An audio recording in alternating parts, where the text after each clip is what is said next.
ചാണക്യനീതിയിൽ ചാണക്യൻ 3 ജീവികൾ അവയുടെ കുഞ്ഞുങ്ങളെ വളർത്തുന്നതിനെക്കുറിച്ച് പരാമർശിക്കുന്നുണ്ട്. ആദ്യത്തേത് കോഴിയാണ്. കോഴി അതിന്റെ കുഞ്ഞുങ്ങളെ സ്പർശനം കൊണ്ടാണ് വളർത്തി വലുതാക്കുന്നത്.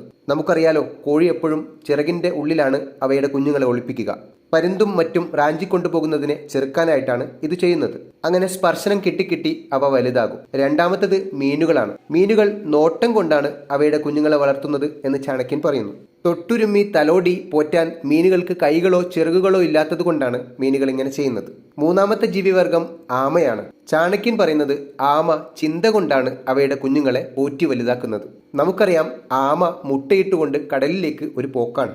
കടലാമ കുഞ്ഞുങ്ങൾ മുട്ട വിരിഞ്ഞതിന് ശേഷം കടലിലേക്ക് തന്നെ തിരിച്ചു പോകും. എന്തുകൊണ്ടവ കരയിലേക്കോ കരയിലുള്ള മറ്റിടങ്ങളിലേക്കോ പോകുന്നില്ല? ശാസ്ത്രലോകത്തിന് എന്നും കൗതുകമാണ് ഈ വിഷയം. ആമകളുടെ മദർ ഇനി ഇൻഫ്രാസൗണ്ട് വഴിയാണോ കമ്മ്യൂണിക്കേഷൻ ചെയ്യുന്നത്?